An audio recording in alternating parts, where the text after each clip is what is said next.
سلام تخطاتل تزال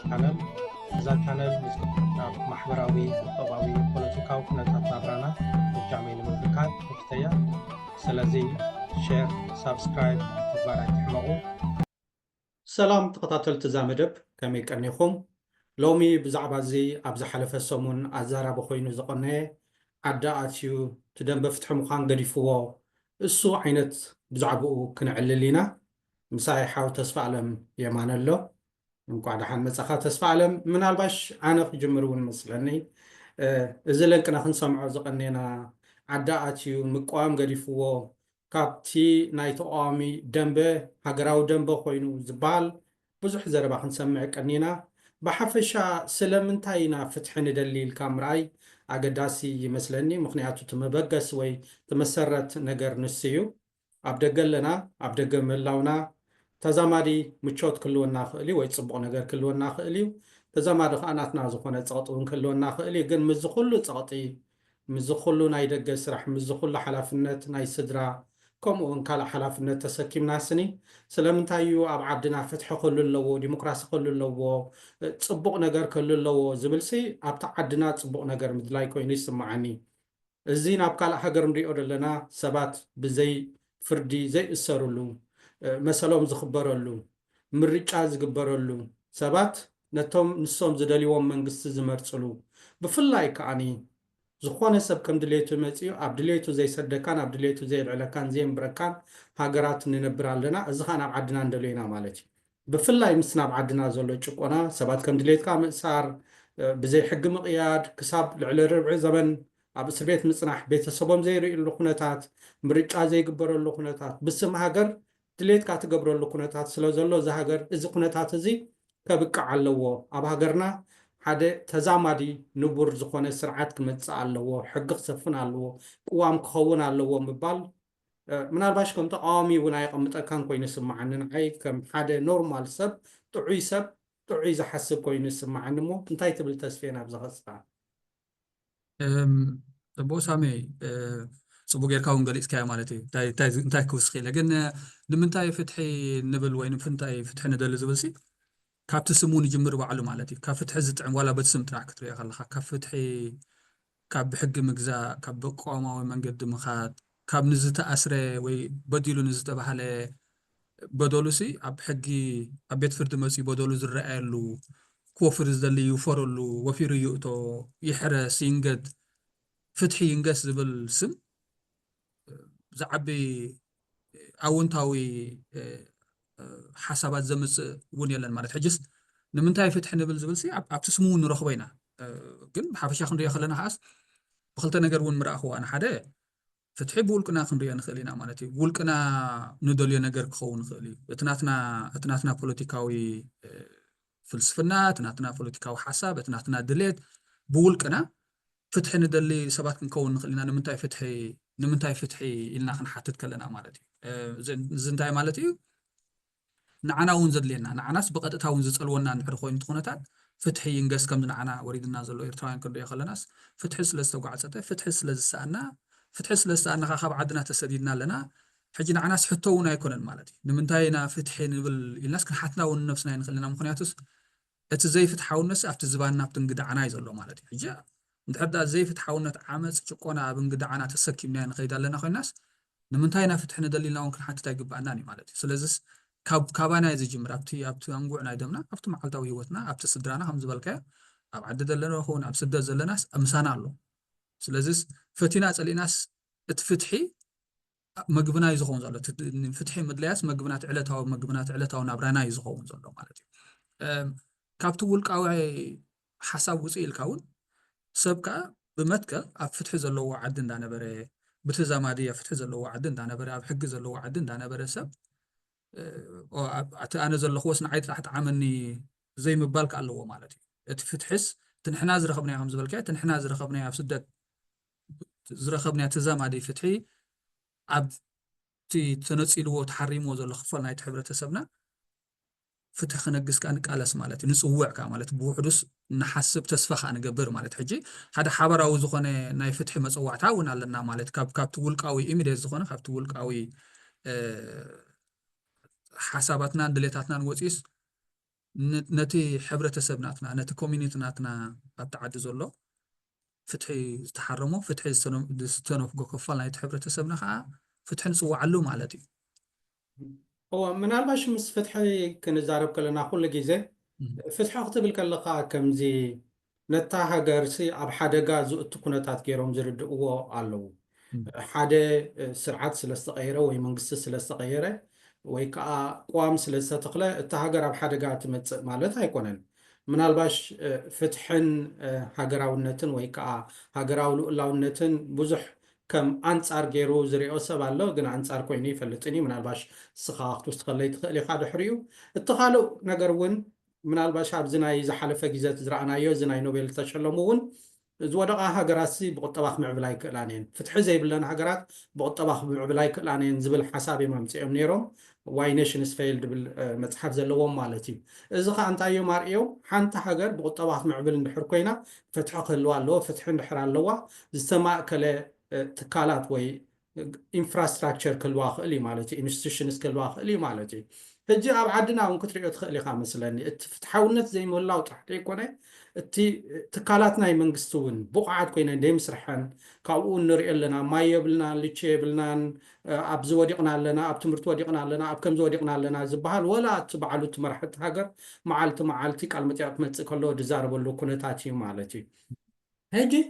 እቲ ፍትሒ ምድላይና ነታ ሃገር ኣብ ሓደጋ ክትወድቕ ኣለዋ ማለት ድዩ ከምኡ ድዩ ደስምዕ እዚ እውን ብዙሓት ዘይርድኦም ሰባት ወይ ዘይተረድኦም ሰባት ዘለዎ ኮይኑ ስማዓኒ ናብዚ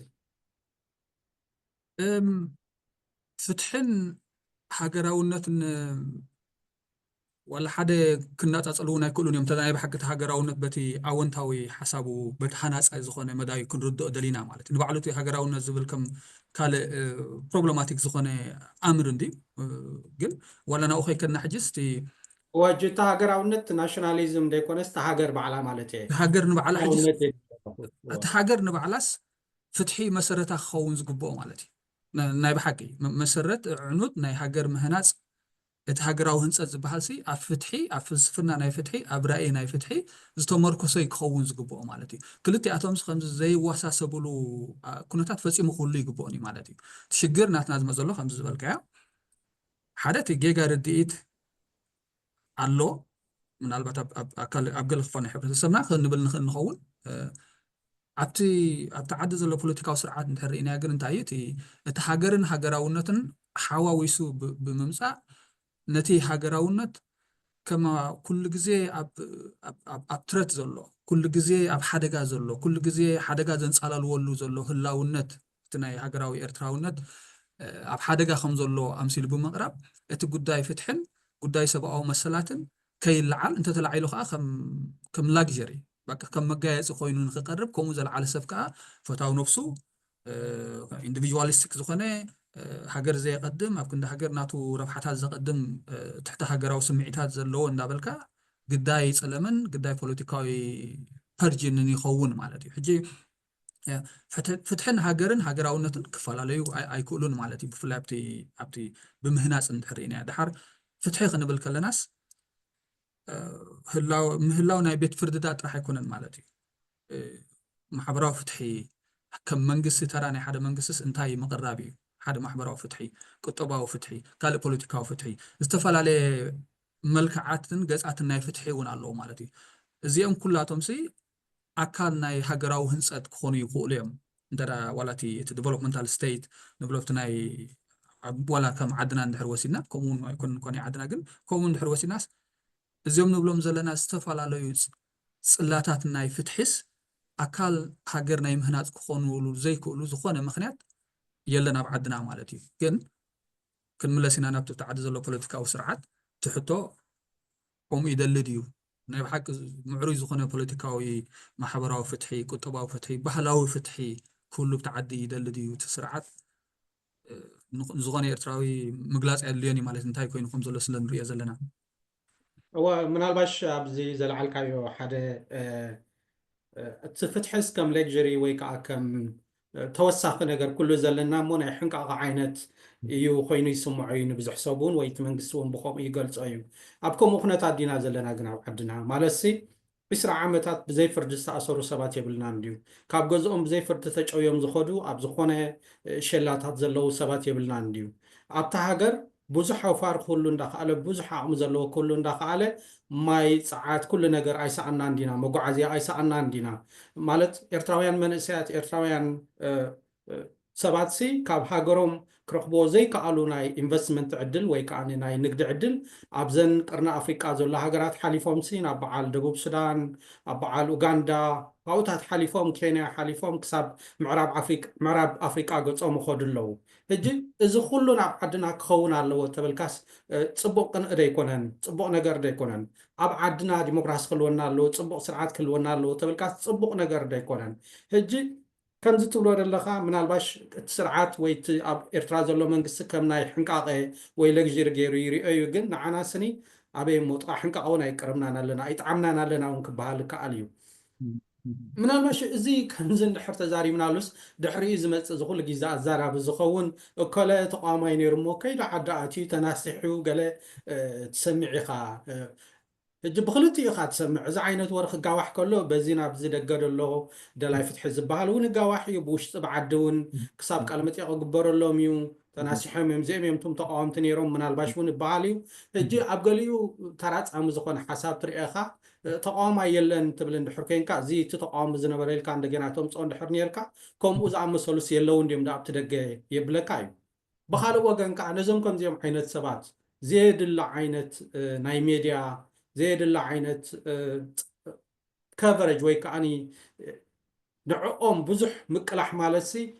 تقمي قرات على وديو نيروم ديم كيبلي حنساب مجمرة دحر نيروم سي لابنا تسفيه استخاص أنس بزعبا ديمقراسي بزعبا تصبغ نقر نعدي يدلي تبل نحر كينكا سلمتاي رات غرفو مالسي حماق نقر سي بنان ويتعبيهم زقبر وحماق نيرو ديو كنا سحوز قبقهم ون حنساب تبلي خا مالسي جيس انتايو مسرت سني انتاي عينت سباتيوم كتب المنطقه انتاي عينت سباتيوم زوم كم زع عينت زخونو زلو نيروم ديم تاي صعبين اللوم نعقهم بزح بزعبهم الزراب فلا شمو مال علكا ادلاينت اللو ديو و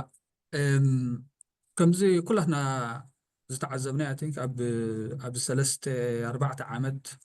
ببزح مالتي بركب ابز حلف شو 7 عامات صنيحي خمزي ملق إلكا كابتي دلاي لوتن زلاي فتحن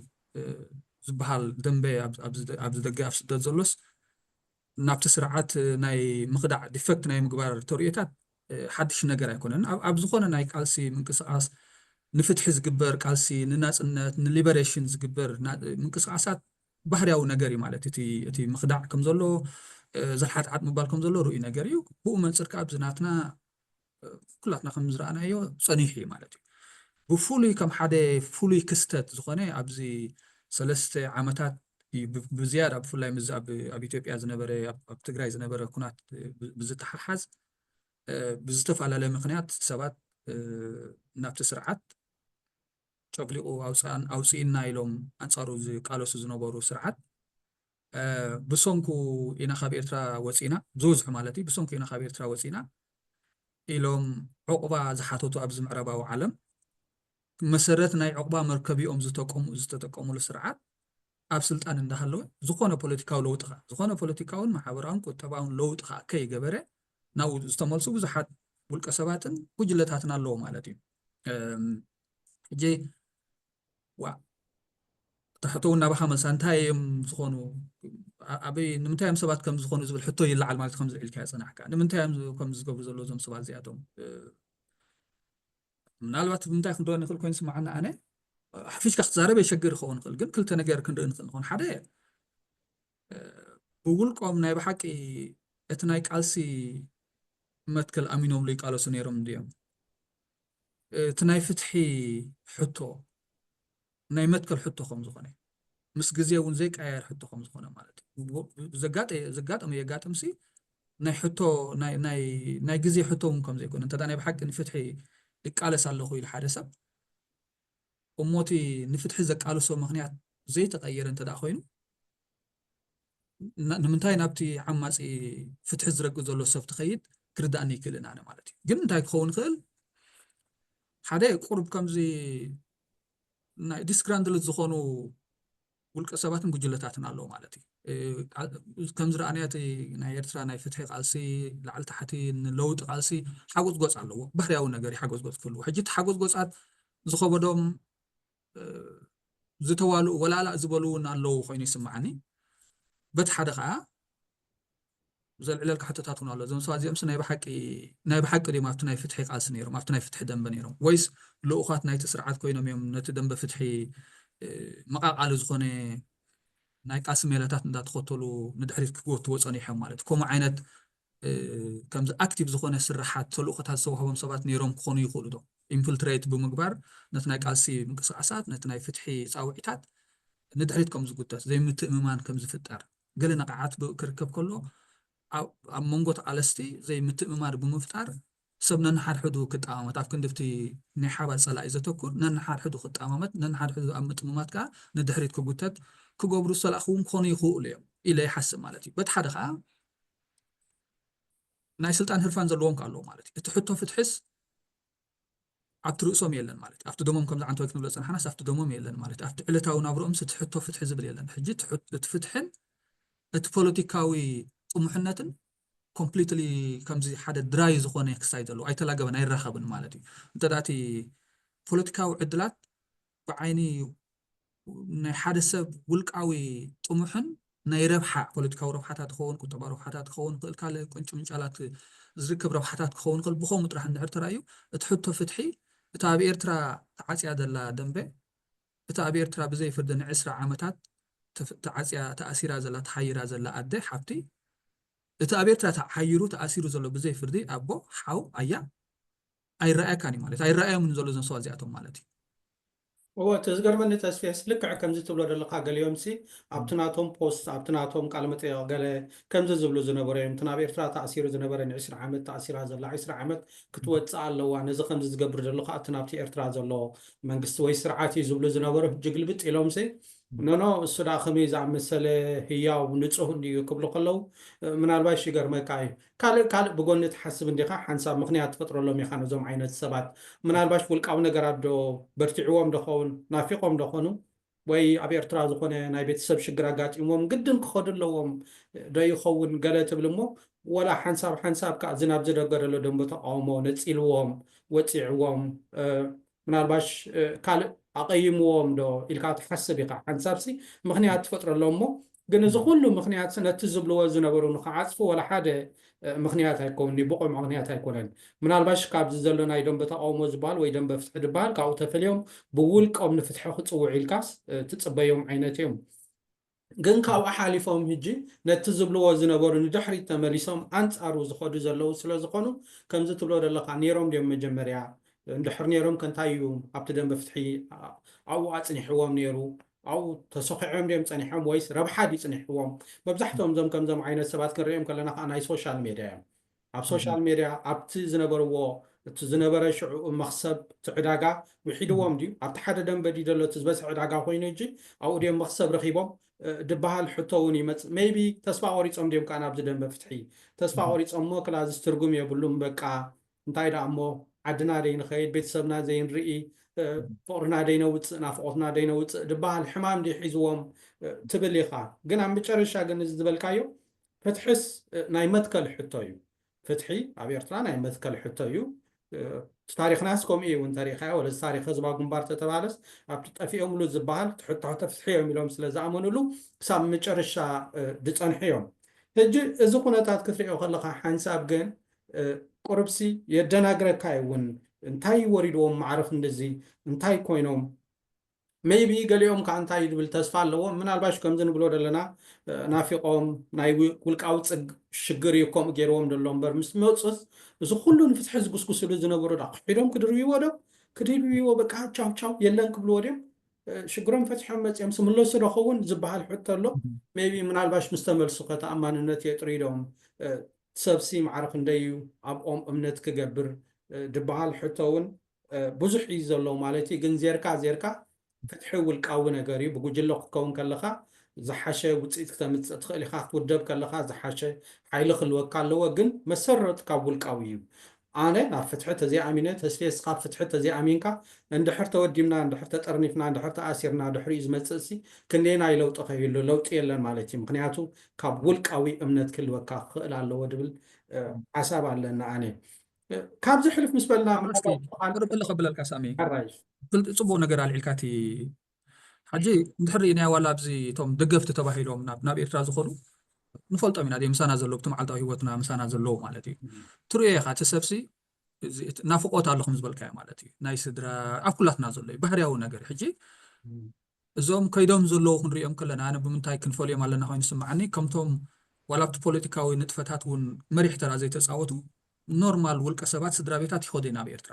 ምስኦም ከተዕልል ከለካ ኣብ ኤርትራ ዘሎ ኩነታት ከዓ ትርእዮ ኢኻ ማለት እዩ ይናፍቆት ይኸዱ ከም ዘለዉ ኣብ ኩሉ እውን ከም ዘለዉ ትርእዮ ሕጂ ነዚኣቶም ዩ ኣንደርስታንድ ማለት ክትርድኡ እውን ትኽእል ኢኻ እቲ ኩነታት እዚኦም ዝኸዱ ዘለዉ ካብቶም ኣገደስ ዝበሃሉ ብተዛማደ ማለት እዩ ኣብቲ ናይ ፍትሒ ደንበ ምንቅስቃሳት ተራ ዝተፃወቱ ኣገደሲ ባእታታት ናይ ቃልሲ ምንቅስቃሳት እዩ ማለት እዩ ሕጂ ክኸዱ ከለዉ የስ ኣብ ኩላትና ዘሎ ባህርያዊ ነገር ስድራ ክናፍቕ ቤተሰብ ክናፍቕ ሓደጋ እውን ከጋጥም ይኽእል እዩ ኢመርጀንሲ እውን ከጋጥም ይኽእል ማለት እዩ ኦኬ ሞ በቃ ሕጂ ኮምፕሮማይስ ክገብር እየ ክኸይደ እንድሕር ሰብ ሞ ብሰላም ተተመሊሱ ፅቡቅ ከምቶ ተረኺቡ ነቲ ስርዓት ፈሊጥና ከምዚ ዓይነት ፕሮፋይል ዝነበሮም ሰባት ናብ ኤርትራ ከይዶም ሕጂ ብኸመይና ምኹኒ ክንገብሮ ናይ እዚኦም ካብ ክድዓት ሓሊፍካ ዋላ ሓደ ክሳይ የብሉን ማለት እዩ ጉዳይ ፍትሒ ጉዳይ መትከል እዩ እንድሕር ኢልና ኣሚንና እቲ ኣብ ንፍትሒ ንምምፃእ ኣብ ኤርትራ ዝቃለስ ዘሎ ናይ ደገ ስዱድ እንተ ደኣ ኣብቲ ኣካያይዱ ኣብቲ ስትራቴጂ ናይ ቃልሲ ስትራቴጂ ዋላ ዘይተኣማሚንካ ዘይተቐቢልካ ኣብኡ ዕቃበታት እንድሕር ኣለካ ዋላ ትቃወሞ እንድሕር ኮንካ ንዕኡ ኢኻ ክትቃወሞ እምበር ንዕኡ ገዲፍካስ ናብቲ ጨፍላቐ ይትኸይድ ኢኻ ማለት እዩ እዚ ደላይ ፍትሒ ይብለካ እዚ ከዳዕ ዘብለካ ተበላፂ ከዳዕ ዘብለካ ሕጂ እዞም ሰባት እዚኣቶም ሲ ወይ ከዳዓትዮም ካብ መጀመሪኡ ነይሮም ኣይሆብ ሓደ መዓልቲ መፂኦም ክገልፁ ማለት እዩ ንሕና ኮንክሉድ ከይንገብር ወይ ከዳዓትዮም ነይሮም ካብ መጀመሪኡ ልኡኻት እዮም ነይሮም ወይ እቲ ናይ ፍትሒ ሕቶ ከም መትከል እንታይ ከም ዝኾኑ ፅቡቅ ገይሩ ኣይሰረፆምን ወይ ክርድዎ ኣይደሎይን ወይ ኮምፕሊትሊ ዓለል ሃዋዮም ዝቃለሱ ነይሮም ማለት እዩ ጥራሕ ኦኬ ናይዚ ግዜ ዝመቆት ኣሎ ሞ ጃምፕ ንግበሮ ነቲ ዝኸይድ ዘሎ እዮም ዝብሉ ነይሮም ኣብቲ ደገ ማለት እዩ ሆፕሊ ብሰላም መፅኦም ድሕሪ ተመሊሶም ክገልፅዎ ክእሉ ማለት ግን ኣቲናስ ወፂና ሞ ተዓዲ ኢንጌጅ ጌርና ምስ ኣብቲ ዓዲ ዘሎ ስርዓት እንድሕር ኢሎም ኢትስ ጀስት ምንኣኣስ ነቲ ኣብ ኤርትራ ወሪዱ ዘሎ ህዝቢ ኤርትራ ዘሎ ወሪዱ ዘሎ ኣደራዕ እዩ ማለት እዩ ከምዚ ትሪቫላይዝ እዮም ዝገብርዎ ዘለዉ ነቲ ወሪድና ዘሎ ኣደራዕ ማለት እዩ ምስ ግድፍስ ከምዚ ዓይነት ኮምፕሮማይዝ ጌርካ ኣቲኻ ተመሊስካ እንታይ ዝኸውን ዘሎ እቲ ናይ ቃልሲ ሕቶታትናስ ንእሽተይ ንክኸውን ከፍ ኢላዊ ክሳይ እንድሕር ተቢላስ በቃ ኣትዩ ሰብ መፅእ ኣሎ ስለዚ ብኤርትራ ፀገም የለና ምባል ፕሮፓጋንዳ መሳርሒ ናይቲ ስርዓት እዮም ክኾኑ እዞም ሰባት እዚኣቶም ማለት ሕጂ ወይ ደሊበረትሊ እዮም ዝገብርዎ ዘለዉ ወይ ኣይተረድኦምን ካብ መጀመሪኡ ሕቶ ፍትሒ እንታይ ከም ዝኾነ ወይ ከዓ ዲሃብ ጀስት ሎስት ሆፕ ተስፋ ቆሪፅና በቃ ወዲና ኢድና ሂብና خلاص ግደፉና ይብሉ ግደፉና ግን ኣይኮኑን ኢሎም ካሪ ኢና ይምና ነገሊኣቶም ሲ ዝሓለፈ 3 ዓመት ነቲ ደላይ ፍትሒ ዝበሃል ንምህራም ንምንኣኣስ ንምፅላም ሕማቅ ሕብሪ ንምልካይ መሪሕ ተራ ዝተፃወቱ ሰባት እዮም ከዓ ማለት እዩ ሕጂ ኢትስ ኖ ዊዝድሮ ጥራሕ ኣይኮኑን ገይሮም ነብሶም ጥራሕ ኣይኮኑን እናገሊሎም ካብቲ ናይ ፍትሒ ምንቅስቃሳት ካብቲ ሓደ ግንባር ናብቲ ሓደ ግንባር ብምስጋር መሪሕ ተራ ተፃዊቶም ማለት ከም ትፍቲ ናይ ፍትሒ ደንበ ከለዉ ዝፃወትዎ ዝነበሩ መሪሕ ተራ ሕጂ ምናልባት ክንፈላለዮም እውን ንኽእል ኢና ነቶም ካራክተርስ ማለት እየ ሕቶ ልዒልካ ሓደ እንታይ መን እዮም እዞም ሰባት ከዓ ኣሎ ማለት ሕጂ ካብቶም እቶም ዝኸዱ ጥራሕ ዘለዉ ዘይኮኑስ ከይከዱ እውን ዘተባብዑ ኣለዉ ኣብ ደገ ኮይኖም ከዓ ዝቕበሉ ኣለዉ ሕጂ እንታይ ፈጢሩ እንድሕር ርኢኻ ኣብዚ 4-5 ዓመታት ሓደ ሓድሽ ዕዳጋ ተፈጢሩ ማለት እዩ አንተ ወይ እንታይ ልካ ናይ ማሕበራዊ ሚድያ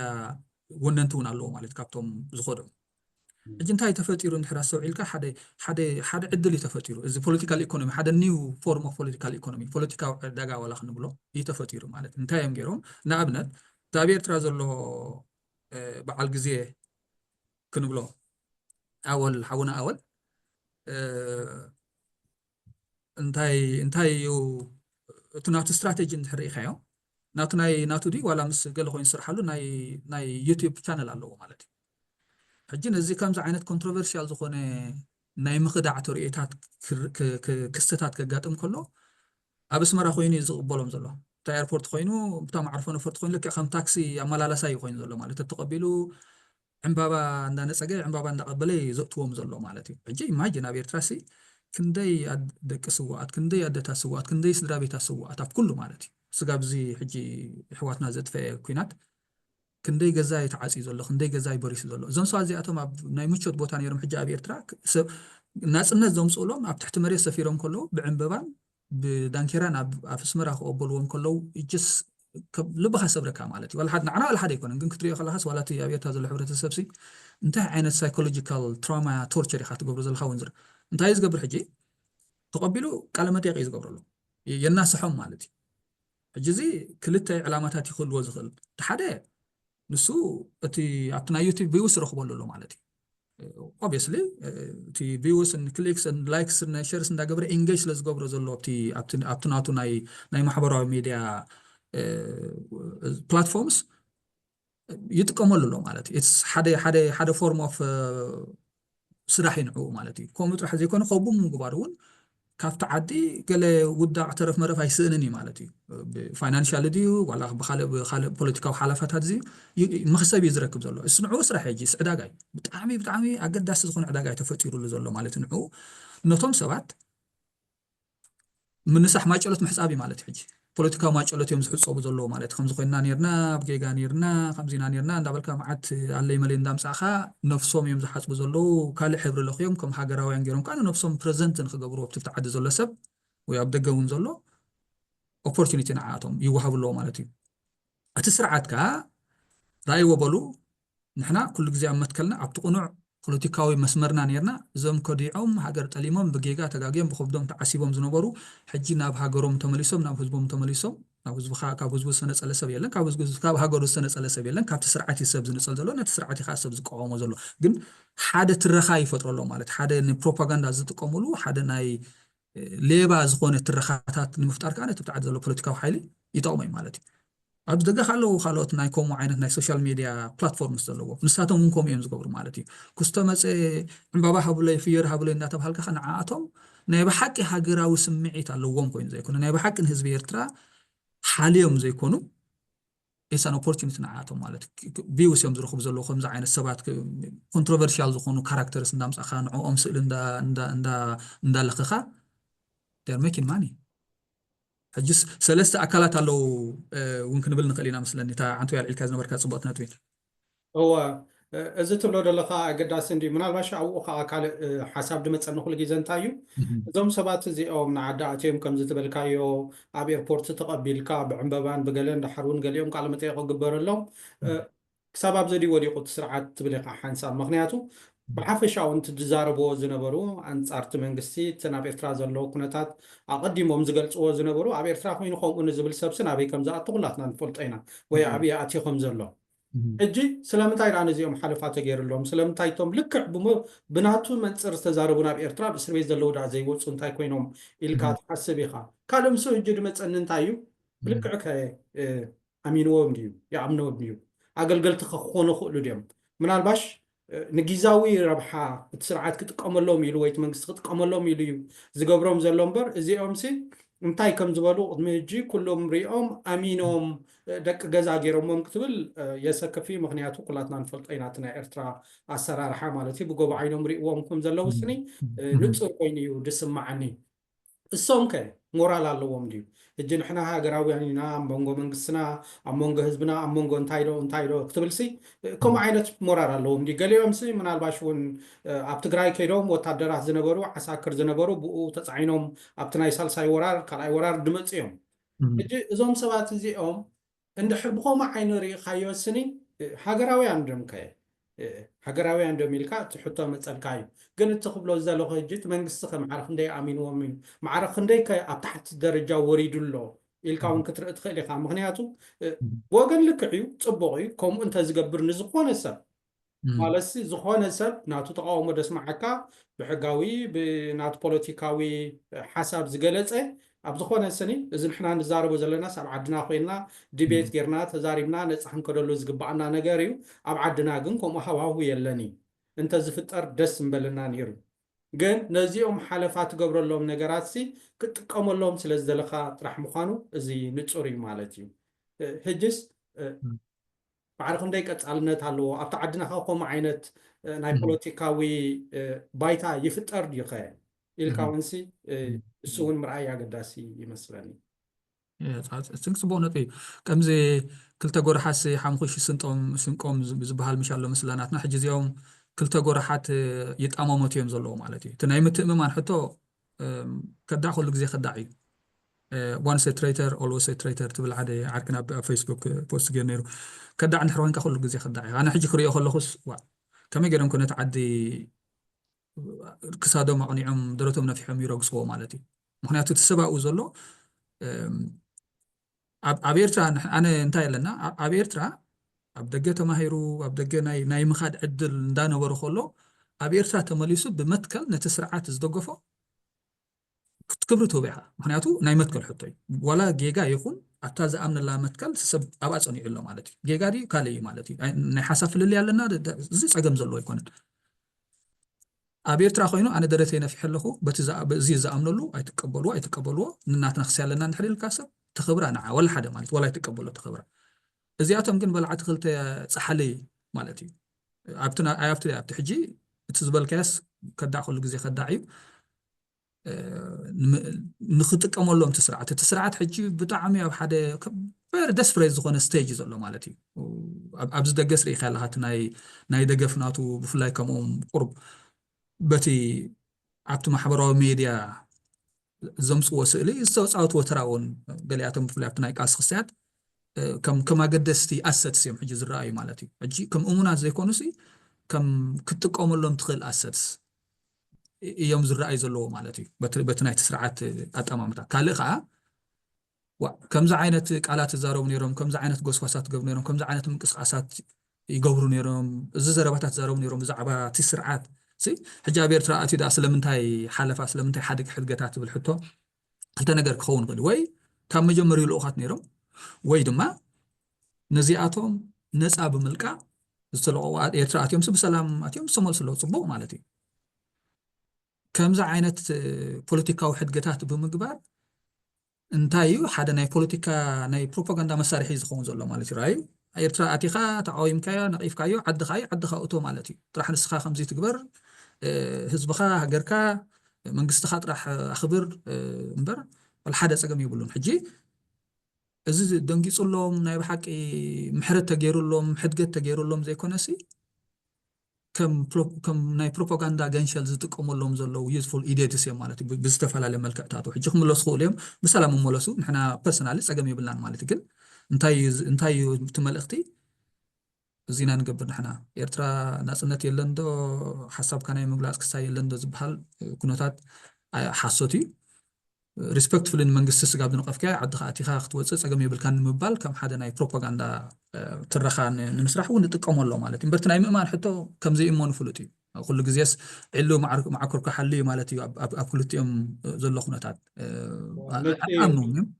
ብካልእ ከዓ ከምዚ ድርብ መለክዒ እዩ ማለት እዩ ነቶም ኣብ ውሽጢ ዘለዉ ትረግፆም ነቶም ኣብ ደገ ዘለዉ ከዓ ቁሩብ ተስፋ ትህቦም ምናልባሽ ኣብ መፃውን ድሓን ድኾነ ተስፋ ክህብ ክእል እዩ ስለምንታይ ነቶም ናይ ደገ ነፃ ትገድፍዎም ኣለኹም ንሕና እውን ክንዛረብ ኢና ድብሉ መንእሰያት ክመፁ ተስፋ ንገብር እሱ እውን ምክንያቱ ከምዚ ንብሎ ዘለና እዛ ዓይነት ኩነታት ሲ በቲ ልክዕ ማለት እዩ ዝኾነ ፅልእን ካልእን ከይፈጠርካ ኣብ ፖለቲካዊ ማሕበራዊ ቁጠባዊ ዓዲ ሰብ ኣብ ሃገሩ ኮይኑ ዝተሰምዖ ነገር ክዛረብ ከምኡ ክኸውን ዘለዎ እዩ እዚ ከዓ እንደሎ ኢና ግን ከምዚ ንሪኦ ዘለና ካብ ሓደ ወፂኻ ናብ ሓደ ከም ፖለቲካዊ መሳርሒ ልክዕ ከምዚ ትብሎ ዘለካ ከዓኒ ናትካ መትከል ገዲፍካ ናትካ መትከል ከዲዕካ ናብ ከምኡ ዓይነት ከይድ ከለካ ኣሸጋሪ እዩ ናቱ ዝኾነ ፅልዋ እውን ክህልዎ እዩ ማለት እዩ ብፍላይ ንዕኦም ነዞም ከምዞም ዓይነት ሰባት ናይ ሕሊና ቅሳነት እውን ክንደይ ናይ ከሂቦም ብከምኡ ተሪኢኻ ካልእ እዛ ከዳዕ ትብል ብኩላ እያ ትመፅእ ኩሉ ግዜ ሳውን ኣስፋሕ ኣቢልና እንተረኣናያ ፅቡቅ እዩ ኣነ እንታይ እየ ዝብል ብዙሕ ግዜ እዞም ሰባት እዚኦም መጀመርያ ኣንፀር መትከላቶም እዮም ከዲዖም ትሶም ዝብልዎ ዝነበሩ ምናልባሽ ኣየናይ እቲ ማእከላይ መድረክ ኣየናይ እቲ ማእከላይ ሓሳብ እንታይ እዮም ዝኸድዑ ዘለው ዝበሃል ሰብ ክመፅእ ክእል እዩ እቲ ምክዳዕ ግን ንመትከላት እንድዩ እቲ ናቶም መትከላት ዝብልዎ ዝነበሩ ብፍላይ ከዓ እቲ መትከል ናይ ፍትሒ ንዕኦም ከዲዖሞ ድብል እምነት ኣለኒ ምናልባሽ ኣብ ዝውስኮት ኣለካ እንተለካ ናይ ኤርትራስ ከም ዝበልካ እዩ ወይ ፀሊም ወይ ፃዕዳ ናይ ኤርትራ ምክንያቱስ ወላ ማእኸላይ ክሳክ ትረክቡን ኣይትኽእልን ማለት እዩ ማእኸላይ ቦታ እስክንድለ ክትብል ንሕሮን ካብ ኤርትራስ ንኣብነት ከም ዝበልካ ዓንተ ፅቡቅ ጌርካ ዝገለጽካ ሰብ ኣብ ዓዲ ኣትዩ ነቲ መንግስቲ ሓሳቡ እንዳገለጸ ዘለዎ ፅቡቅ ኣወንታዊኹን ኣሉታዊ ርድኢታትን ርእይቶታትን ብዛዕባ እቲ ፖለቲካዊ ኩነታት ናይቲ ዓዲ እንዳተዛረበ እሞ ከዓ ብዘይ ፍርሒ ብዘይ ማእሰርቲ ዓዲ ክኣቱ ክወፅእ ከሎ ማእከላይ ክሳይ ንድለውን ክትብል ትኽእል ኢኻ ከምኡ ከምዚ ኣብ ዘይብሉ ኩነታት ፖለቲካዊ ኩነታት ኣብ ኤርትራ ሓደ መራኸቡ እውን ኣይትረክብን ማለት ወይ ምስ ግፍዒ እዩ ሰብ ወይ ከዓ ፀረ ግፍዒ ኢኻ ማለት ከምኡ ብምባል ከምዚ ብጣዕሚ ኣቕሊለ ስለ ዝርዮ ኣይኮንኩን ኦፍኮርስ ዝተሓላለኸ እዩ ክስቶ ክዳዒ ክስቶ ኣይከዳዕኒ ምባል ገለ ኣይኮንኩን ዝተሓላለኸ ኣይርዮ ብዙሓት ረቑሒታት ኣለዎ ማለት ኣብ ግምት ከነጥፍዎም ዘለና ግን ብሓፈሻ ክንሪኦ ከለናስ ብፍላይ ምስቲ ኣብቲ ዓዲ ዘሎ ፖለቲካዊ ስርዓት ፖለቲካዊ ሓይሊ ወይ ምስ ፍትሒ ሰብ ወይ ኣንጻር ፍትሒ ኢኻ ወይ ከዓ ምስ ፍትሒ ኣለኹ እሞ ነቲ ብቲ ዓዲ ዘሎ ፖለቲካዊ ሓይልስ ኣብ ናይ ፍትሒ መትከለይ ኮይነ ጽምዶ ገብር ኣለኹ ለውጢ ንኸምፅእ ኢልካ እንድሕር ደኣ ትሰርሕ ኣለኻ ኮይንካ ከዓ ፅቡቅ ከምኡ ከዓ ኣርኤና ማለት የርኤና ትኸምኡ ዓይነት ምንቅስቃሳት እየ እቲ ዓዲ ዘሎ ስርዓት ፍትሓዊ ስርዓት ኣይኮነን ኣነም ናይ ፍትሒ መትከለይ ኣለኹ ግን ንእሽተይ ዕድል ተረኺባ ስለ ዘላ ሓደ ኣወንታዊ ዝኾነ ክሪቲካል ዝኾነ ነቓፊ ጽምዶ ትግበረላ ትስርሓላ ዕድል ተፈጢራ ስለ ዘላስ ነዚኣ ተጠቂመ ለውጥታት ንኸምፅእ ኣብቲ ዓዲ ተራ ክፃወት እየ ዝብል ኣካል እንድሕር ኣሎ ኮይኑ የስ ኣብትን ከይገለልካ እውን ሓደ ኣቀራራቢ ዝኾነ ዓራቂ ዝኾነ ሓሳብ ኣብ ምርካብ ይቃለስ ኣለኹ ትብሎ ትኽእል ኢኻ ንሓደ ሰብ ወይ ንሓደ ንጉጅለ ማለት ናይዞም ሰባት ከም ኤግዛምፕል ናይዞም ወገናት ከም ኤግዛምፕል ተሪእና ከምኡ የለን ማለት እዩ ከምዚ ዓንተወይ ዝገለጥናያስ ንፍትሒ ረጊፅካ ናይ ፍትሒ ቃልሲ ረጊፅካ ናብ ዓማፂኻ እዩ ዝኸይድ ዘሎ ትሰብ ማለት ኣይረኣና ንስጋብ ሕጂ ብሕጂ ተሪእና ምናልባት እዚ ንብሎ ዘለና ጌጋ ክንከውን እዚ ንዛረቦ ዘለና ነመዓልትስ ጌጋ ክኸውን ተስፋ ንገብር ምክንያቱ ፅቡቅ ኢና ንደሊ ግን ከምኡ ይረኣናን ማለት ስለዚ ንፍትሒ እንድሕሪ ጓዓፂፅካ ንፍትሒ ምስ ፍትሒ ምስ ዝጓዓፀፀ እንድሕር ዳ ውግንካ እቲ ክትዓት ናይ ሕልና ክድዓት ናይ ፍትሒ ንፍትሒ ዝኸድዓ ሰብ እቲ ምስ ዓማፅን ምስ ረጋፂ ፍትሕን ዝኸደ ሰብ እዩ ማለት እዩ ሕጂ እንታይ እዩ በቲ ናይቲ ፖለቲካዊ ኣብቲ ዓዲ ዘሎ ፖለቲካዊ ሓይሊ ክንሪኦ ከለና ምክዳዕ ማለት ኢሳያስን ስርዓቱን ዘይምድጋፍ ማለት እዩ እሱ ሃገራዊ ክዳዕ የብለካ ማለት እዩ ንሕና ከዓ እንታይ ንሪኦ ከምዚ ሕጂ ዝሓለፈ ኣጋጢሙ ዘሎ ኩነታት ክንሪኦ ከለና ንሱ ክድዓት ንብሎ ንሕና ሃገራዊ ክድዓት ንብሎ ህዝባዊ ክድዓት ንብሎ ማለት ንህዝባዊ ፃውዒት ንህዝባዊ መሰል ተረጊፁ ከሎ ናይ ህዝቢ ሓርነት ናይ ህዝቢ ልእላውነት ተረጊፁ ከሎ ምስ ረጋፂ ሓርነትን ልእላውነትን ምስ ኣሳርን ጨፍላቀን ብምውጋን እሞ ከዓ ነቲ ዘላይ ፍትሒ ልክዕ ዘሰይም ቋንቋ ተጠቂምካ ክዳዓት እዮም ምስ ፀረ ከምዚኦም ገለ ብምባል እዚ ብናትና ከዓ ከዳዕ ዝበሃል ከምዚ ዓይነት ሰብ ከምዚ ዓይነት ክድዓት ዝገበረ ማለት እዩ ስጋብ ትግራይ ከይዶም በዚ ናይ ኢትዮጵያ ከይዶም ኣብ ግንባራት ብረታዊ ምንቅስቃሳት ዝገብሩ ዝነበሩስ ሕጂ ከይዶም ኣሎ ማለት እዚኣቶም ሕጂ ክድዓት እዮም ማለት እዩ ስለዚ እቲ ክድዓት ቤን ትሪኦ እዩ ከም ዝበልካ ንሕና ክንሪኦ ከለና ስሶም እዮም ዝኸድዑና ዘሎ ንሕና ከዓ ክድዓት ንሪኦ ማለት እዩ ንፍትሒ ዝኸድዑ ንሰብኣዊ መሰላት ዝኸድዑ ንለውጢ ዝኸድዑ ንፍትሕን ንሓላፍነትን ንማሕበራውን ንቅዋማውን ኣገባብ ንፃውዒት ዝኸድዑ ሰባት ወገናት ከዳዓት እዮም በትናትና ከዳዓትካ ይብሉና ንዓና ማለት እዩ ሓንቲ ሕቶ እንታይ ልዒልካ ነርካ ምናልባት ኣብኣ ከለኹስ ዓንተ ወይ ከልዕል ነይረ ካብተን ዘለዓልካዮ ነጥብታሲ እዚ ዝግበር ምውዕዋዓት እዚ ዝወሃቦም ስያመታት በቲ ኣብቲ ዓዲ ዘሎ ፖለቲካዊ ሓይልን ናቱ ናይ ማሕበራዊ ሚድያ ኣቃጠርትን ክንሪኦ ከለና ሓደ ግዜ እንታይ የልዕለለይ እስከምዚ ሲምቦሊካልስ ኣብቲ ናይ ተቃውሞ ደንበ ቁሩብ ከምዚ ነግፈረግ ሰገጥገደ ይፈጥር ክኸውን ገለለ ይሓስብ ማለት እዩ ምክንያቱስ እንታይ ይዕለኒ ሓደ ኣብ ዝሓለፈ ቁሩብ መዓልታሲ እሞ ሕጂ ዳ ትሪእዋ ኣለኹም ኩላ ሰብ መመሊቑ ንዓዳ ተኣትሉላ እንታይ ገደሰኩም ምሉቕ ኢልኩም ንዓድኹም ዘይትርእዩ ስድራኹም ዘይትርእዩ እንታይ ገደሰኩም ትሪእዎ ኣለኹም ለውጡ እውን ኣይመፅእን እኮ እንታይ ስኢልኩም ነፍስኩም ኣይትድከሙ ገለ ዝዓይነቱ በጨቕተታት ማለት እዩ ሕጂ እንታይ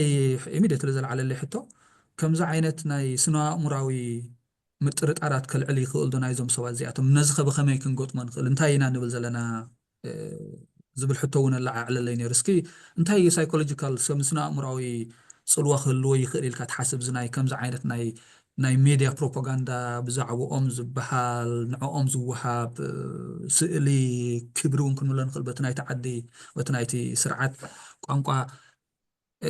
ዝኾነ ፅልዋ ክህልዎ ይኽእል ኢልካ ዶ ትሓስብ ኣብቲ ናይ ተቃውሞ ምንቅስቃስ? ኣነ እኮ ብመጀመርያ እዞም ሰባት እዚኦም ክሪኦም ከለና ዓበይቲ ፀለውቲ ሰባት እዮም ና ይብልኒ ሓደ ብሓደ ሽሞም ክነልዕሎም ንኽእል ኢና ሽም ምልዓል ኣገዳስነት ስለ ዘይብሉ ኣብ ሓሳባት ክንዛረብ ስለ ዘለና ኢና እምበር ብሓፈሻ እዞም ከይዶም ዘለዉ ኣብ ሜድያ ገለ ሰብ ዝዛረበሎም እንታይ ተራ ነይርዎም እንድሕር ኢልካ ኣብታ ሶሻል ሜድያ ይወፁ ስለ ዝነበሩ ገሊኦም ከዓ ሶሻል ሜድያ ዝውንኑ ስለ ዝነበሩ ሰባት እዮም። ስለዚ ናቶም ምኻድ ፅልዋ ኣለዎ ዝበሃል እምነት የብለይን። ግን ኩሉ ግዜ እቲ ሶሻል ሜድያ ኣዋዕዋዕ ስለ ዝኾነ ነቲ ትሬንድ እሶም ምኻዶም በቲ ብዓዲ ዝመፅእ ምስ ከምኡ ተተሓሒዙ እምበር ኣብኦም ዝመፅእ ለውጢ ወይ ብሰንኮም ዝመፅእ ለውጢ ዝብል ንዓይ ብዙሕ ኣይርዳእንን እዩ ኣሎ ኢለ እውን ኣይኣምን እየ። ካልእ እንታይ እዩ እዞም ሰባት እዚኦም ካብ መጀመርያ ክትሪኦም ከለካ ገሊኦም እውን ከምዚ ሩጡባት ዓይነት ሰባት እዮም ኢለ ኣይኣምን እየ። ገሊኦም ሲ 2-3 መድረክ ገይሮም ዝመፁ እዮም ናብዚ ናይ ፍትሒ ዝበሃል ደንበ ካልእ ናቶም ዝኾነ ናይ ድሕረ ባይታ ታሪክ ዝነበሮም ዝተፈላለየ ዓይነት ታሪክ ዝነበሮም እዮም ኣብ ሶሻል ሜድያ ከም ንሪኦም ማለት እዩ። ስለዚ ኣብኡ ምቋሞም ኣብቲ ደንበ ፍትሒ ምህላዎም ኩሉ ሰብ ኣብ ደንበ ፍትሒ ኩሉ ደስ ዝብለካ እዩ። ግን ኣሚኖምሉ ከምዚ ዓንተወይ ዝበልካዮ ተረዲእዎም መፂኦም ኣይብልኒ ኣመል ኮይኖም እዮም መፂኦም ሓንሳብሲ ካብ ሓደ ናብ ሓደ ምስጋርሲ ኣመል ኮነካ እዩ። ኣመል ስለ ዝኾነካ ናብ ሓደ በፂሕካ ትመፅእ ናብኡ ካብ ኣብ ካልእ ትኸይድ ድሕሪኡ ናብ ካልእ ንኸይድ እዞም ኣብ ሶሻል ሚድያ ንሪኦም ሰባት ኣለዉ ሎሚ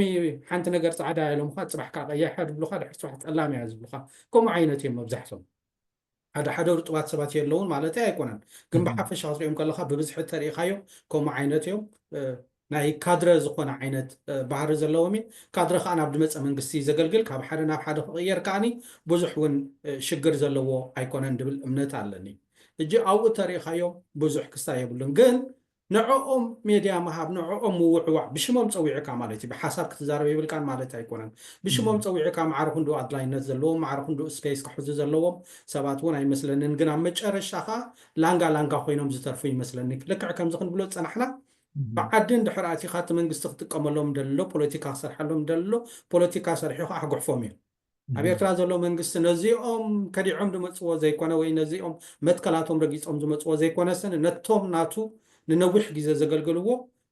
ከባቢ ርብዒ ዘመን ኣብ እስር ቤት ዘብለየ መንግስቲ እዩ። እጂ ነዚኦም ክድንግፀሎም እዩ ከፍቅሮም እዩ ክሕብሕቦም እዩ ገለ ዝበሃል ኣይሰርሕን እዩ። እዚ ዘይሕሰብ እዩ። ካልእ በዚ ደገ እንድሕር መፂኻ ብደገ እውን ክብረት የብሎምን። ምክንያቱ ልክዕ ከምቲ ዓንተወይ ዝበልካ ብዙሓት ፈተውቱ ኣለውና ብዙሓት ዕሩኽ ኣለውና ብዙሓት ቤተሰብ ኣለውና ኣብ ኤርትራ ኮይኖም ናብታ ዝኣመኑላ ዓላማ ፀቂጦም ዝዛረቡ ፀቂጦም ዝሰርሑ ፀቂጦም ከዓ ገሊኦም ከዓ ነቲ ሃገር ክሳብ ዘላቶ ሂወት ተልኽ ዘብልዋ ወይ ደሳሊዋ ዘለዉ ሰባት ኣለዉ። ነኽብሮም ነፍቅሮም ንኣምኖም ናቶም ልክዕ ሓንሳብሲ ሰባት ኣነ ከምዝን ከምዝን ስለዝኾነ ናብዛ ዓዲ ኣለኹ ከምዝን ስለዝኾነ ክድግፈ እዚ መንግስቲ ከምዝን ስለዝኾነ ከዓ ወላ ሓንቲ ክሳብ እቲ ካልእ ለውጢ ዝመፅእ ኣብ ሃገረይ ኮይነ ኣብ መትከለይ ኮይነ ክሰርሕ ተይልካ ተኽብሮ የርስፔክት እዮም የርስፔክት ር ማለት እዩ ወዲ ይኹን ካል እዚኦም ግን ግልብጥ ዝብሉ ስለምንታይ ተቐይርኩም ስለምንታይ መትከላትኩም ቀይርኩም ተልካ የምስ ምክንያቱ እውን ክንደይና ከይልዎም ተስፋ ገብር ምናልባሽ መግለፂ ህቡና ከምዚ ዝበልካዮ ኖ ሃገር ከይትሽየጥ ዶ ሃገር ምስ ከምዚ ከይትኸውን ዶ ሃገር ከምዚ ሃገር መን ክሸጣ ወላ ተቃውሞ ደሎ እንድሕር ሃገር ክሸይጥ ደልዩስኒ ካብ ውሽጢ ክበልዕዎ ምዃኖም ስፍሉጥ እዩ። ናብ ካልእ እውን ኣየብፅሕዎን እዮም ኣብ መንግስትን ኣብ ደገፍትን እውን ኣየብፅሕዎም እዮም ካብ ውሽጢ ክስታይ ክገብርዎ ምዃኑ ክቃወምዎ ምዃኑ ክገድፍዎ ምዃኑስ እዚ ስኒ ብዙሕ ዘጠራጥር ነገር የብሉን። ከምቲ ዓንተወይ ዝበልናዮ ሰብ ፍትሒ ዝደልደሎ ሰብ ዲሞክራሲ ዝደልደሎ ሰብ ምዕባለ ቁጠባዊ ምዕባለ ራህዋይ ዝደልደሎ ኪንኡ ሃገር ሓደጋ ክትኣቱ ዝደሊ ሰብ የለን። ምክንያቱ ኩሉ ሰብ ኣብ ዓዲ ሰብ ኣለዎ ተሃገር ዋጋ ከፊልላ እዩ ተሃገር ኣፍቅራ እዩ ከምኡ ስለ ዝኾነ ይኸዓኒ ካልእ ስርሒ ገዲፉ ናብ ከምኡ ክዛረብን ክጉስጉስን ዝውዕል ዘሎ ወይ ፍቅሪ ሃገሩ ኣብ ከምኡ ዝገብሮ ዘሎ ምናልባሽ ካብዚ ውፅእ እንድሕር ኢልና ዓንተወይ ንፅርቲ ሓንቲ ፅቡቕቲ ሓሳብ ኣምፂእካ ነርካ ኣብቲ ዓድና ዘሎ ኩነታት ፃዕዳን ፀሊምን ኢልካ ነርካ ወይ ምሳይ ወይ ኣንፃረያ ልክዕ ሳይ ኣነ እውን ናብኡ ድሰማዕ ሕጂ ከም መወዳእታ ክንኮነሉ ምናልባሽ ዕሙቕ ኣቢልና እውን ክንዛረበሉ ኣድላይነት ዘለዎ ኣይመስለንን ግፍሕ ዝበለ ስለ ዝኾነ ገለ ምሁራት ዝብሉ እውን ኣብ ወፃኢ ኮይኖም ከምኡ ዓይነት ሓሳባት ከተንብውን ርኢና ንኖ ዓድኹም እተው እምበር ሕጂ ደኣኒ ዳሓር ኣብኡ ኮይንና ከዓኒ ከምዚልና ነቲ መንግስቲ ጠለባት ንገብር ዶ ቋም ንብሎ ዶ ዕርቂ ንብሎ ዶ ዲሞክራሲ ንብሎ ዶ ዝበሃል ሓሳባት ብጭቕብል ወይ ይመፅእ ንሪኦ ኢና ከምኡ ዓይነት ባይታ ይፍቅድ ኢና ኣብ ዓድና ከምኡ ዓይነት እቲ ፖለቲካል ስፔስ ወይ ከዓ ፖለቲካዊ ባይታ ኣሎ ድዩ እሱ ኸ ይከኣል ኢልካ ሓንሳብ ምሕታት ከዓ ፅቡቕ እዩ ካብዚ ውፅእ ኢሎም ገሊኦም ከዓኒ ነቲ መንግስቲ ክጉስጉሱ ምሁራት ኮይኖም ማስተርስ ፒኤችዲ ገለ ሒዞም እውን ንሪኦ ኢና ናይዚኦም ሓንሳብ ከዓ ዝበኣሰ ኮይኑ ይስማዓካ ምናልባሽ ኣብዚ እንታይ እዩ ትዕዝብትኻ ክልተ ነገር ማለት እቲ ሓንቲ እታ ዓድኹም እተው ዝብል ማለስ ዓዲ ክኣቱ ዝፀልእ ሰብ የለን ዓድና ክነኣቱ ደስ ምበለና ኣነ እንታይ ቁሩብ ስክፍታ ኣለና ኣብ ከምዚ ዓይነት ሓሳባት ፅቡቕ እዩ ማለት እዩ ማለስ ከም ሓደ ሆፕፉል ዝኾነ ተስፉ ዝኾነ ቋንቋ እቕበሎ እንተዝኾነልና ኸ ይብል ማለት እዩ ግን ካብቲ ክውንነት ዝረሓቐ ካብቲ ፖለቲካዊ ኩንነት ሪያሊቲ ናይ ኤርትራ ኣዝዩ ዝተማሓደገ ሓደ የዋህ ፃውዒት ወይ ድማ ሓደ ኣሰናፊ ዝኾነ ፃውዒት ኣትካሚ ዝኾነ ፃውዒት ከዓ ማለት እዩ ኣልማስ ዝኾነ ዓይነት ፃውዒት ከዓ ኮይኑ ይስማዓና ኣነ ማለት ሕጂ ካበና እዩ ከም ዝኾነ እቶም ሰባት ስለ ዘይፈልጦም እንታይ ብልክዕ ዝብሎ ዘሎ ከፀግመኒ ግን ንሕናስ ንፍትሒ ኢኻ ትቃለስ ዘለኻ ፍትሒ የለን ፍትሒ ተረጊፁ ኣሎ ፍትሒ ክፍትሓሉ ይኽእል እዩ ከብለካ ዝኽእል ዝኾነ ተርእዮታት ዝኾነ ክስተታት ከዓ የለን ማለት እዩ ዝኾነ ከምኡ ዓይነት ሃዋህው ተስፋታት የለን ማለት እዩ ሕጂ ዓድኹም እቶ ዓድና ንእቶ ማለት እንታይ ማለት እያ ትኸውን ዘላ ቤዚካልሲ ኩላትና ብውልቀ ደረጃ ብውልቀ ሰብ ከም ውልቀ ሰባት ደረጃ እቲ ዘለና ፖለቲካዊ ፃውዒት እቲ ዘለና ሞራል ፃውዒት እቲ ዘለና ኤቲካል ፃውዒት ሲቪካዊ ፃውዒት ንፍትሒ ገዲፍና ዓድና ንእቶ ሰብ ኣብዚ ታክስ ድራይቨር ዲኣነ ኣብ ዌርሃውስ ዲየ ዝሰርሕ ኣነ ኣብ ዩኒቨርሲቲ ዲየ ዝሰርሕ ኣብ ሆስፒታል ዲየ ዝሰርሕ ኣጀስ ማይንድ ናተይ መዓልታዊ ሂወት ጥራሕ ማይንድ እናገበርኩ ዓደይ ኣትየ ክወፅእ ከምዚ እንድሕር ኮይኑ ሃገርሲ የብላን ማለት ሃገርኮ ናይ ሓደ ተኣኪብካ ትነብሮ ሓደ ማሕበራዊ ፖለቲካውን ኦርጋናይዜሽን እዩ ማለት እዩ ሕጂ ኩልኻ ተራ እንተዘይተፃዊትካ ሓደ ሲቪካዊ ሓላፍነት እንተዘያልዒልካ እቲ ሃገር የላን ገዲፍካ ኣለኻ ማለት ነቲ ሃገር ኣባንደን ንግበራ ንግደፋ ሰብ ድላይ ይግበረላ ኣብቲ ዓዲ ዘሎ ስርዓት ዋላ ብድሕሪ ዝመፅእ ከም ድላይ ይቋፃፅሮ ሪሶርስ ናይቲ ሃገር ኣካየዳ ናይቲ ሃገር ንሱ ድላይ ይግበር ንሕና ዓድና ጥራሕ ንእቶ እንድሕር ኮይኑ ኣልማሲ ከማን ወይ ኮነልካ እውን ዝግበር ንቃልሲ ንምልማስ እውን ክኸውን ይኽእል እዩ ከምኡ ኣይኮንኩን ዝብል ዘለኹ ግን ዊ ሃብ ቱ ሲ ኢት ክሪቲካል ክንሪኦ ከለናስ ከምዚ ኣብዚ ሕጂ ዘሎ ሁሉ ፖለቲካዊ ኩነታት ናይ ኤርትራሲ ዓድኹም እቶ ማለት እንታይ ማለት እዩ ዓድና ክንኣቱ ኣይንፀልእን ስድራና ክንርኢ ኣይንፀልእን ስድራና ክንሓቁም ምስ ስድራና ምስ ቤተሰብና ምስ ፈተውትና ክንራኸብ ተዛዓብናሉ ሓመድ እቲ ጨና ተመሊስና ክንነብሮ ክንፀንሓሉ ኣይንፀልእን ማለት ደስ ብለና ዘይንዑይና እንደሊ ዘለና ማለት ንሱ ትኸልዩ ከሎ ፍትሒ ተጓዕፂ ከሎ ሰብ ተኣሲሩ ከሎ ስድራ ቤታት ዓንየን ተዓፅየን ከለዋ ዓድኹም እቶ ማለት ዋላ እቲ ዓዲ ኣትዩ ሰብ ሎምስ እንታይ ዝመስል ሕሰም ርኢኻ ኢኻ ክትኣቱ ዋላ ሳይኮሎጂካልስ ቶርቸሪት ኮንካ ኢኻ ንክትምለስ ማለት እዩ ሕጂ ዓድኹም እቶ ማለት እንታይ ብናይ ኮንቴክስት እዮም ዓድኹም እቶ ዝብሉ ዘለዉ ዓድና ኣቲና ንቃለስ እዮም ዝብሉ ዘለዉ ዓድና ኣቲና ክንቃለስ ከምኡ መቃለስ ባይታ እንድሕር ኣልዩዳ እንታይ ኣብዚ ኣብ ደገ ኮይኑ ሰብ ዓንገረር ኣብሎ ኣሎ ማለት እዩ 40-50 ዓመት ኣብ ደገ ኣብ ቃልሲ ዝበለዩ ኤርትራውያን ኣለዉ ማለት እዩ ክፋል ናይ ሕብረተሰብና ከምኡ እንድሕር ኣሎ ኮይኑ ብዓዲ ዳ ንምንታይ ዓዶም ኮይኖም ዘይቃለሱ ማለት እዩ ሕጂ ወይ ሓደ የዋህ ፖለቲካዊ ፃውዒት እዩ ወይ ከዓ ቃልሲ ንምጥቃም ልሙስ ንምግባር ኣብዘየለ ሸንኮለን ናይ ሓደ ሃሜናዊ ዝኾነ ናይ ቃልሲ ፃውዒት ምምፃእ ንሰብ ሸንኮለን ምባል ገይረ ዝርዩ ኣነ ማለት እዩ ነቶም ከምኡ ዝብሉ ሰባት ዝኾነ ክሳይ ኣንፃሮም የብለይን ማለት ግን እንታይ እዮም ዝብሉ ዘለዉ ፅቡቕ ነይሩ እንድሕር ትፈልጦም ግን ካነ ምፃዮም ሓደ መዓልቲ ንዕሎም እንታይ እዮም ዝብሉ ዘለዉ ካልእ ሓንቲ ዘምፃእካ ሕቶ ከዓ ነይራ ማለት እዩ ምስኣ ተመሳሰልቲ ናይ ምሁራት እንታይ ይመስል ዝብል ምናልባት ካልእ ግዜ ኣስፊሕካ እውን ክረአ ክእል እዩ ማለት እዩ ኣነ ብኤርትራ ክሪኦ ከለኹ ሲ እዚ ናይ ኩነታትና ክሪኦ ከለኹ ብርግፅ ካብቲ ብዙሕ ብትምህርቲ ብስራሕ ብተመክሮ ደሓን ዝኾነ ዕድል ረኺቡ ፍልጠትን ተመክሮን ዝደለበ ክፋል ናይ ሕብረተሰብና ብመሪሕነት ኣብቲ ናይ ፍትሒ ምንቅስቃስ ዘሎ ብዙሕ ሰብ ኣሎ ማለት እዩ በቲ ሓደ ክትሪኦ ከለካ ከዓ ብዝተፈላለየ ምክንያት ክረአ ዘለዎ ነገር እዩ ነብሱ ዝዓቀበ ዓይነት ሰብ ኣሎ ፀገም ይብልና ነብሱ ዝዓቀበ ጥራሕ ዘይኮነ ግን ከዓ ናይቲ ስርዓት ብዝተፈላለየ ዝተራቀቀ ቋንቋን ኣገባብን እንዳተጠቀመ ከዓ ናይቲ ስርዓት ኣካይዳ ናይቲ ስርዓት ስነ ሓሳብ ክኾንብሎ ንኽእል ኢና ናይቲ ስርዓት ቋንቋ ዝዛረብ ምሁር ናይ ኤርትራ ከዓ ኣሎ ብዝደገ ማለት እዩ ንምንታይ ይኾኑ ዝገብር ኣበይ ዝሪኦ ዘሎ እቲ اتهاجرن تهزبن اتسبن تحسمن بخمي زوادادنا زلو خرداني كلين ግን كم خازر يعني خابز حل ማለት unfortunately لكم عين سبات رينا كم عينت بچقታታት ሆናለሁ ማለት እዩ ሓደ intellectual ጻውዒት ኣለዎ ሓደ ምሁር የዝብልኒ ሓደ ሕብረተሰብ ሓደ intellectual ጻውዒት ኣለዎ ማለት እዩ ካብቲ ዩኒቨርሲቲ ወፂሲ ኣብቲ ደገ ኣብቲ ሓመድ ምስ ዝብርጌድና ሓመዱ ምስ ልክዕ ሙስኡ ኮይኑስ ሓመድ ክልሕስ ክቃለስ ኣብቲ ጎደናታት ክኸይድ ኣብ መጽሓፍ ድዩ ኣብ ምርታዕ ድዩ ኣብ ምሕጋዝ ድዩ ኮኔክሽንስ ኣብ ምፍጣር ድዩ ልክዕ ብተራ ልክዕ ከምኦም ማለት ሆሪዞንታል ከማ ምሽ ከምዚ ኣነ ምሁር የሞ ከምዚ ኮይነ ኖ ማዕሪኡ ወሪዱስ ምስ ተሰብ ክቃለስ ኣብቲ ፓርክታት ኮይዱ ምስኡ ባን እንዳበልዐ ምስኡ ክውዕል ምስ ዝቃለስ ዘሎ ጌጋ እንድሕር ግብር ኣሎ ከዓ ጌጋ ስትራቴጂካልስ ኣይወፃእናን እዩ ብከምዚ ንሓዞ ከምዚ ፖለቲካል ከምዚ ሌጋል ማሕበራውን ፖለቲካውን ሕጋውን ኢምፕሊኬሽንስ ኣለዎ እዚ ከምዚ ዓይነት ከይድታት ብከምዚ ንረኣዮ ኢሉ ዘማእዝን ሕብረተሰብ ምሁር ኣካል ናይ ሕብረተሰብ የድልየና ማለት እዩ ከምዚ ዘይገብር ብዙሕ ሰብ ኣሎ ማለት እዩ ሕጂ ሓደ ግዜ እንታይ እቲ ሞራል ጻውዒት ናይ ሓደ ኤርትራዊ ምሁር ዝበሃል እንታይ እቲ ምሁር ዝበሃል ከ ኣብ ዩኒቨርሲቲ ኮይዱ ሓደ ፕሮፌሰር ጥራሕ ስለ ዝኾነ ዶክተር ጥራሕ ስለ ዝኾነ ግን ሓደ ሲል ዝኾነ በቃ ሲል ቆልዓው ዝኾነ ኣናሊሲስ ጥራሕ ክህብ ዝውዕል ኮምፕሊትሊ ብጠቕላላ ከማን ካብቲ ዘሎ ፖለቲካዊ ኩንነት ናይ ዓድና ዝማሕደገ ኣዝዩ ከማን ዝማሕደገ ናይ ሰማይን ምድርን ፍልልያት ዘለዎ ዘለ ኣብቲ ንታሽሙስ ኮንቴክስቹዋልስ ሪሌቫንት ዘይኮነ ንታሽሙስ ጥራሕ ስኢሉ እዚ ፕሪች ክገብረና ዝውዕል ሰብ ድሕሪ ኮይኑ بخفاء كيكون خلي كونيل كاز جبر كيكون خلي جاجمنت خنحل فايندلن جن كم زين حرخوين جن اتريلابانس ناتوس أبتك ألسي أت intellectual ريلابانس ناتو أبتك ألسي أت ideological سنة حسابون مهراون ترى أبركتو أت في والله ويات في أطلع خنبل خلينا مالتي من البات قرب كفلي قبل سلازغ كادنا يلوم زعبنا قال إجزاون كنو ينخلينا ترى ناي intellectuals زبحالو ناي intelligentsia زبحالو ترى أب محبراوي أب ألسي أب منقصاص نناصنت نفتحن انتاي يمثل نير ولا بنا إرترا تاريخ 50 كنري نخلينا مالتي انتاي عينت مريح ترى يصاوت نيرم كاب دغ خيدوم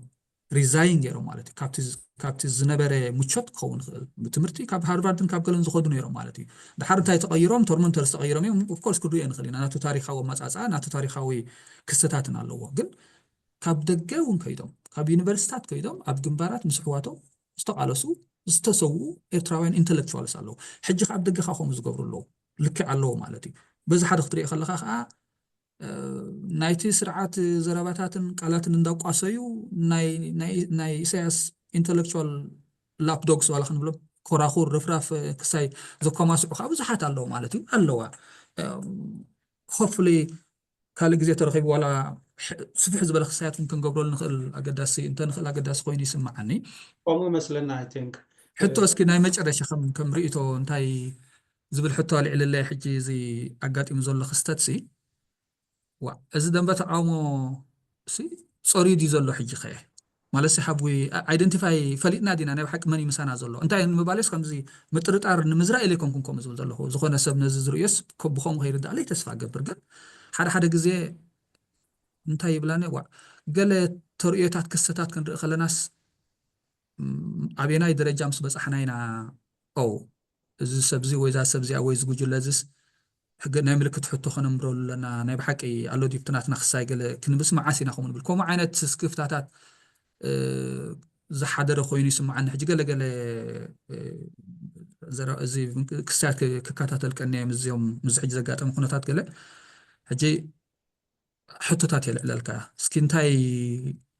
ريفلكت غير كابزي أبز نبر كونتات مالتي كمو زبل أو رجعت كن مسمن قيد الله مسمن كالس الله زبلك كونتات نيرودي خستات نيرودي خابز زقات أمي مخدعات وأنا انتاي دبل تاسفة سبنا نفس طرحيو رجعت كون زلو نفس كبسين حنساب ردان نديو عبقولنا خازلو عبقولنا خامهلاو تزي فريد كام ترتارات فلتي يفتري ግን أنا نشتي ناي تاريخ باكراوند لا تنت ناي تاريخ ندحر مصيخا إذا خمسة عينت سبات متكلاتهم ناي مقيار كسب لاست مينيت كسب لاست سكند ون الله إذا جس حدش هيكونن كرم جز نبري هجون كلي مالتي من الباش هجا حد عسرت عسرة سبات كيلوم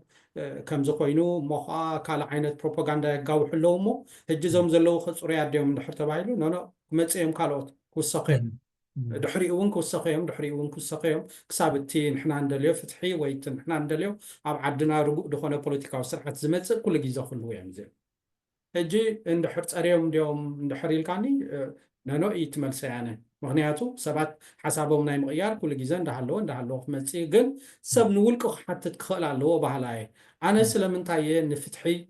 ድምፀይ ደስምዕ ዘለኹ ኣነ ስለምንታይ ኣብ ዓድና ዲሞክራሲ ክህሉ ኣለዎ ዝብል ዘለኹ ኣነ ስለምንታይ እስራት ክፍትሕ ኣለዎም ዝብል ዘለኹ እዚስ መትከል እዩ እዚስ ንሓደ ኢሳያስ ስለ ዘሎ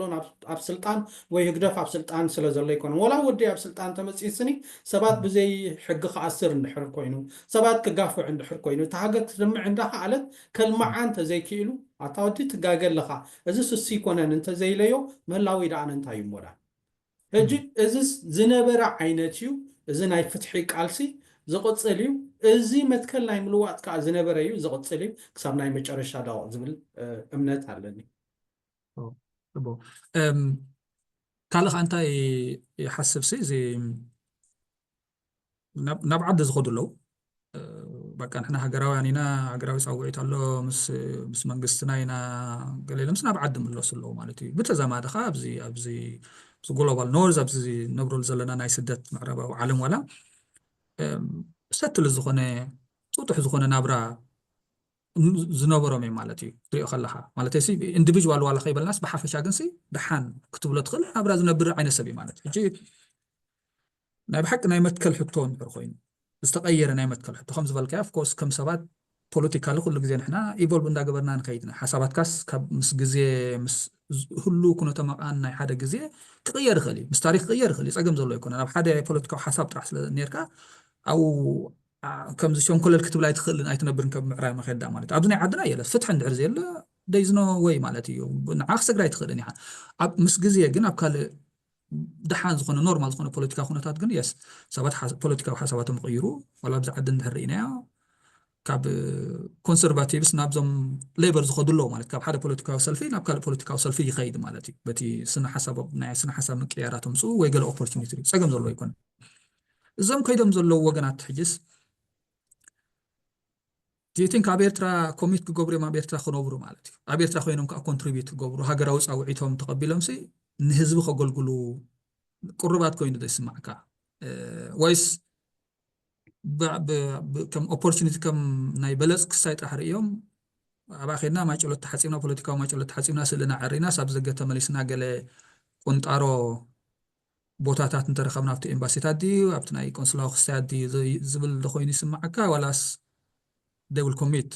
to settling ኣብ ኤርትራ and then contribute ናብቲ ዳግመ ሕውየትን ህንፀትን ናይቲ ዓዲ ከምዚ እንድሕር ገይሮም I respect them I have respect ማለት እዩ ኣብቲ ናቶም ክሳያት ምናልባሽ ግዜ ክንቦም ኢና እቲ ግዜ ክምልስ ዘለና ይምበረ እዞም ከምዚ ዓይነት ሰባት ኣብኡ ከይዶም ኮፍ ክብሉ እዮም ዝብል እምነት የብለይን ምክንያቱ እቲ ናብ ዓድና ዘሎ ኩነታት ምዝ ናብ ምዕራብ ዘሎ ኩነታት ሕቆን ከብድን ኢኖ ናይ ልቺ ናይ ኤሌክትሪክ ናይ ማይ ናይ ካልእ መሳለጥያታት ኣብ ምዕራብ ለሚዶም ዞም ሰባት እዚኦም ሓንቂቖም ኣብታ ኮፍ ኢሎም 24 ኢንተርነት ዝውዕልዋ ዝነበሩ ኣብ ዓድና ከይዶም ኩሉ ግዜ ከምኡ ኮሚት ክገብሩ እዮም እሞ ነቲ ናብቲ ደሎ ናብኡ ስራሕ ክሳተፉ እዮም ዝብል እምነት የብለይን ግን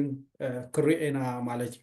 ምናልባሽ እቲ ግዜ እውን ክወሲድና ስለ ዘለና ከም መዛዘሙ ኮነና ኣነ እንታይ ይብል ሓደ ግዜ ስኒ ኣብ ኣስመራ ዕረፍቲ ከይደ ነይረ 10 ዓመት ትገብር ምስ ሓደ ቤተሰብ ኮፍ ኢለ ነይረ እጂ ዕለን እንዳዕለልና ኮምፕሌን ገይረ ወይ እንታይ ምዃና ይዝክራኒ ኮምፕሌን ገይረ ግን እዚስ እንታይ እዩ ኮይኑ ከምዚ ኢለ እንታይ ልችዲ እንታይ ማያ ይዝክሮኒ ሽዑ እንታይ ኢልኒ ኣገልግሎት ይትወዲ ኣገልግሎት ወታደሪ تسمع سامسونج يلو نزوم كابتن قد متصوكا بقى يتحفرون يقوم 2% خفيلكم 9% تدليو أنا إحنا 9% خفيلنا 3% وناين ركبنا يلني الجزء سبعة زي ما بقى كفيلو تن 9% حدا واحدين كل واحدين أنتوا قاديسهم كمت يوم منبر أو كوف قبليهم دبل أمنتي بلين 9% خفيلهم دبل أمنتي بلين ناي I think حنت بيبر نيرا ناي تزيتاقاقي ناي جينيفر يا مثلا جينيفر ريغان بزعبا إيرترا صبو مصنع تاز قبريتا جينيفر درون ريخات تفولتي خاصخات سرحات بفلاي مسناي تمرتي politics of education أبيرتا سلا زبالت عاو انتاي تبل حنتي قال خابتن articles ناتا انتاي تبل نيرا كمزي graduated citizenship هيراركايز زخون خمزي تحتون لعلون زلوا زي قلنات يا بيرتا تفطيرو ياتبل مالتي تحتون لعلون مالت حجي تجراجويتد على خمزي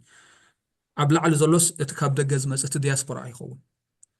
افتتحت زلو افتتحت ناي تطقامنت نايتي هاجراوي ارتراوي زيغنت اتي عبد خوينو صفر سغاب زلقا زسرح زغلغل تقدي تخون ولا فتي نسو زيكون تطقام خمس لو زلخا مالتي اتخاب دجز مس ز دياسبورا بلس نبلو مالتي كم حجي ونقل سريحنا نيرناتي تبلس بحالتاش نسو يزخون كتري خلخا سامر يقدونا بمساواي يخيت السب ناب سواي خيد بزن حرات قال غيركا كم تور جايد قال يزغبرول مايندر سيم اوف كورس مايند يم زغبروم تاي بوليتيكال انتاي ريو انتاي سليو ግን كم جايد ኮይኖም يمسኦም ዝخدو ማለትዩ كم ዝبلካ سعيروم ليم اوف كورس ግን ገንዘብ ስለዘለውን አቤት ታሄድካ حسر እዩ አብስ መራዲዩ አብ ካልክ ሳሄድካስ